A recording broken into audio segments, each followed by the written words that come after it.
Drinking water से कई बच्चों को, हज़ारों 10,000 के ऊपर बच्चे, महिला और लोग एक्सपोज़ हो गए। तो लेड पॉइज़निंग है या और कई बार आर्सेनिक पॉइज़निंग हो जाता, कभी मरकरी पॉइज़निंग हो जाता।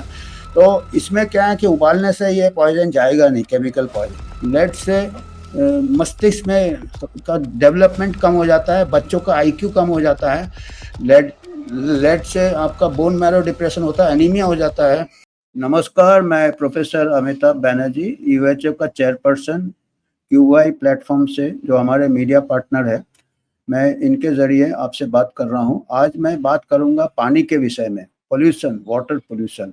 अभी पूना में चल रहा है, एक बीमारी चल रहा है, गिलेन-बारे सिंड्रोम, जिसके बारे में हमने बताया था शायद, जिसमें कि दूषित पानी से हो रहा है। और अभी जो उसका कारण बता रहे हैं, कैंपोबैक्टीरिया जेजुनी एक प्रकार का बैक्टीरिया है, उससे एक थोड़ा झुनझुनाहट होता पैरों में, हाथों में, कोई लोगों को पैरालिसिस हो जाता है। तो ये वाटर सप्लाई दूषित है बता रहे हैं, और कुछ पोर्शंस में पूना में हो रहे हैं। और अभी तक तो ज़्यादा कैजुअलिटी नहीं हुए हैं, पर कुछ लोग वेंटिलेटर में हैं। और ये काफ़ी रेयर डिजीज़ है, गिलेन-बारे सिंड्रोम। 1 लाख में एक किसी को होता है साल में। तो पर ये अभी 70 के ऊपर केसेस है, 70-80 केसेस है। ये थोड़ा अनयूजुअल है, ऐसा असाधारण है ये। तो पानी का ऊपर बात चल जाता है, और हर किसी को पीने का पानी साफ ज़रूरत होता है। और हमको फिर जब ऐसे कुछ हमारे देश में ऐसे पानी से कुछ बीमारी फैल जाता है या ये हो जाता है, तो सब यही कहते हैं कि भाई हमारे देश में तो अच्छा नहीं है, हाइजीन सैनिटेशन अच्छा नहीं है, हम नेगलेक्ट कर रहे हैं, ड्रिंकिंग वाटर नहीं है। तो हम ऐसा हमको लगता है कि जो विकसित देश है, जो डेवलप्ड कंट्रीज़ है, अमेरिका है, यूरोप है, वहाँ पे शायद ऐसा प्रॉब्लम नहीं है, होगा। पर हमको बड़ा हैरानी है कि हम आपसे एक बहुत ही हैरान वाला हम ये बताएँगे किस्सा, जो कि अभी हाल ही में हुआ है, पिछले 10 साल में ही हुआ है। और हमारे पास, मैं प्रोफ़ेसर रहा अपने सब्जेक्ट में, और पब्लिक हेल्थ का प्रोफ़ेसर रहा। मैं जितने भी स्टूडेंट्स आते थे उनसे मैं ये सुनाता था, ये नैरेशन देता था कि ऐसा एक जगह है जहाँ पे कि पानी के, ड्रिंकिंग वाटर से कई बच्चों को, हज़ारों 10,000 के ऊपर बच्चे, महिला और लोग एक्सपोज़ हो गए, कुछ डेथ्स हो गए लेड पॉइज़निंग से, ड्रिंकिंग वाटर से। ये कौन-सा देश हो सकता है? तो अब मैं बोला कि पिछले 10-15 साल में ही हुए हैं, हाल ही में हुए। तो मैंने बोला आप बता सकते हो कौन सा कंट्री में? तो सभी का जवाब रहता था कि कोई एशियन, अफ्रीकन कंट्री होगा। मैंने बोला ऐसा नहीं है, आप जाओ, हमारे कमरे में कंप्यूटर रहता था, मैं बोलता था उसमें फ्लिंट वाटर क्राइसिस टाइप करो, आप लोग भी कर सकते हैं, फ्लिंट वाटर क्राइसिस। इसमें आपको पता चलेगा कि जो हम सोचते हैं कि जो बहुत ही विकासशील देश है, जो प्रगति किए हुए हैं, वहाँ पे तो सब कुछ अच्छा है। अभी हमने पिछले हफ्ते बताया था कि आपके ब्रिटिश अस्पताल में जगह नहीं है, कॉरिडोर में हर हफ्ते 500 मरीज दम तोड़ रहे हैं। अभी अमेरिका के बारे में बता रहे हैं कि जो कि अभी कल हमने बात किया था कि वो आर्टिफिशियल इंटेलिजेंस इस्तेमाल कर रहे हैं कैंसर का वैक्सीन बनाने के लिए। आजकल उसी में ज़्यादा जोर है। जो बेसिक नेसेसिटीज़ है, जो हेल्थ के लिए सबसे नेसेसिटी है, साफ पानी, साफ वातावरण। हम सोच रहे थे कि हमारे देश में ही नेग्लेक्ट हो रहा है। उन लोग भी अभी सब ध्यान दिया हुआ है काय में, फार्मा प्रोडक्ट्स में, प्रॉफिट में। और ये बेसिक, इससे इतना, अगर पानी साफ नहीं होगा तो ये फ्लिंट वाटर क्राइसिस के बारे में मैं बताता हूँ। फ्लिंट एक मिशिगन स्टेट है अमेरिका में। फ्लिंट वहाँ पे एक शहर है, टाउन है। एक ज़माने में काफ़ी प्रगति वाला शहर था। वहाँ पे जनरल मोटर्स का कंपनी था 1980s में, 1990s तक। और वहाँ पे काफ़ी इंडस्ट्रियल वर्कर्स थे, काफ़ी अच्छा इकोनॉमी था। पर 1980-90 के बाद जनरल मोटर्स वहाँ से निकल गया, बंद हो गया वो कंपनी। और काफ़ी उसमें थोड़ा इकोनॉमिक कंडीशंस जो है, टाउन का जो बजट है वो कम हो गया है। तो उन्होंने जो उस टाउन का, उस शहर का जो वाटर सप्लाई था, वो डेट्रॉइट से आता था पानी। उन्होंने, वो पैसे की कमी थी तो उन्होंने उसका सोर्स चेंज कर दिया। एक फ्लिंट रिवर होता था, एक नदी होता था फ्लिंट रिवर, उसमें से उन्होंने पानी सप्लाई करना चालू किया उस टाउनशिप को। और उसमें वो इंडस्ट्रियल वेस्ट, ये वेस्ट वो नदी में जाता था, तो उसमें से जो इम्प्योरिटीज होते थे या कुछ एसिडिक या पीएच उसका अलग होगा, उसमें से क्या है, उसके जो पाइप्स जो थे, वाटर पाइप्स थे, वो भी काफ़ी पुराने हो गए थे, तो उसमें से जो कुछ लेड का मिलावट हो गया पीने के पानी के साथ। उसके अलावा भी पानी थोड़ा गंदा आता था, लोगों ने बोला भी था, लोगों ने कई बार कंप्लेंट किया कि पानी साफ नहीं आ रहा है, बीच बीच में थोड़े बैक्टीरियल कंटेमिनेशन भी हुए हैं, और जो अथॉरिटीज थे, कॉर्पोरेशन या जो भी उनके पब्लिक हेल्थ अथॉरिटीज ने लोगों को बोला कि पानी को उबाल के पियो, ये को पियो, तो ऐसे बोले। पर ये सब पानी को तो उबाल सकते हैं, पर जो मेटल पॉइजनिंग होता है, जैसे लेड पॉइजनिंग है, या और कई बार आर्सेनिक पॉइजनिंग हो जाता है, कभी मरकरी पॉइजनिंग हो जाता है, तो इसमें क्या है कि उबालने से ये पॉइजन जाएगा नहीं, केमिकल पॉइजन, ये फिर सोर्स ही चेंज करना पड़ेगा। तो वो मानने को था। ये देखिए, ये वहाँ के रेजिडेंट्स कोर्ट में चले गए, ये बोतल में पानी लेके देखिए गंदा पानी आ रहा, और ये रेजिडेंट्स का जो पब्लिक हेल्थ अथॉरिटी, दूसरे अथॉरिटीज थे, जो एडमिनिस्ट्रेटिव अथॉरिटीज थे, वो बात को हमेशा दबा रहे थे, वो हमेशा दबा रहे थे कि ये पानी बिल्कुल सेफ है। आप देखिएगा अभी आजकल यही होता है कि जो कुछ अगर जनहित में कोई के लिए कोई काम नहीं करते हैं, अमेरिका में भी काम नहीं कर रहे, हमारे भी जो आजकल जो एडमिनिस्ट्रेटर है, वो पहली चीज़ ये है कि बात को दबाने की कोशिश करते हैं कि सब कुछ ठीक है, ऐसा कुछ नहीं है।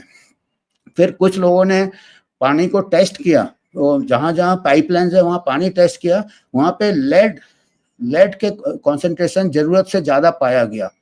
और जो सीडीसी साइड भी बोलता है कि कोई सेफ लेवल नहीं है, लेड होना ही नहीं चाहिए ड्रिंकिंग वाटर में। लेड के काफ़ी नुकसान होते हैं। लेड से क्या होता है, लेड से मस्तिष्क में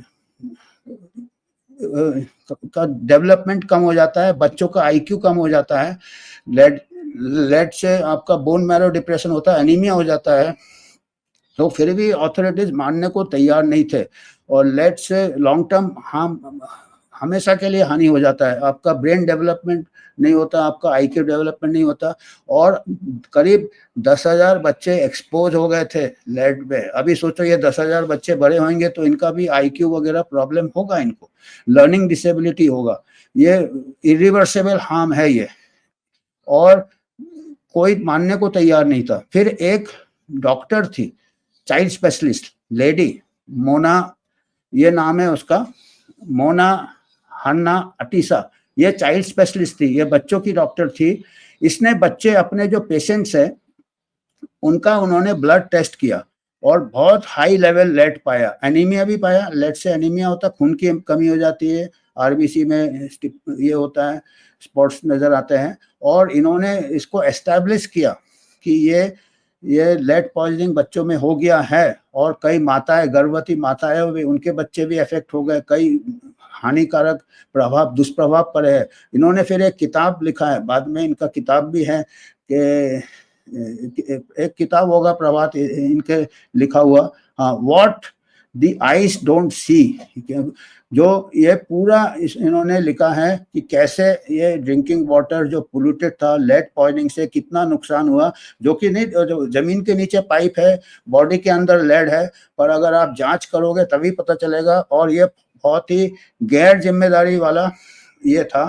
तो फिर इन्होंने कोर्ट केस किए, जो भी रेजिडेंट्स थे उनके मूवमेंट्स चालू हो गए, ये रेजिडेंट्स लोग ने नारा लगाया, ये देखिए ये पूरे कोर्ट में गए, ये find residents holding bottles of contaminated water during a news conference Washington. News conference किए उन्होंने, जन जागरण किए उन्होंने, ये निकाले, मोर्चे निकाले, वाटर वगैरह, और फिर इन्होंने कोर्ट केस किए, कोर्ट ने इंटरवेन किए, कोर्ट ने दोषी लोगों को पाया, और ये केस करीब 10 साल तक, अभी 2024 हो गए, अभी भी कुछ कुछ लिटिगेशन चल रहा है। और 2014 से लेकर 2016 तक ये कंटेमिनेशन हुआ था। उसके बाद जब ये एस्टैब्लिश हुआ, पूरा इसका इन्वेस्टिगेशन हुआ, तब इसको फिर पाइपलाइन चेंज किया, फिर पैसे लगाए, पाइपलाइन चेंज करके नया पाइपलाइन, वो फिर रिवर का सोर्स चेंज किया, फ्लिंट से वापस उन्होंने डेट्रॉइट में किया, ये किया। और इसके बाद इसमें कई हमारे लिए मैसेजेस है। एक तो मैसेजेस है कि जो पब्लिक अथॉरिटीज है वो कॉस्ट कटिंग में, ये देखिए नीचे वाला पहले बात आप बताइए, अभी जो बता रहे थे, हाँ ये देखिए, ये नीचे बच्चे लोगों का ये ब्लड टेस्ट के, ये चाइल्ड स्पेशलिस्ट है, ये बच्चे लोगों का खून का टेस्ट कर रहे हैं।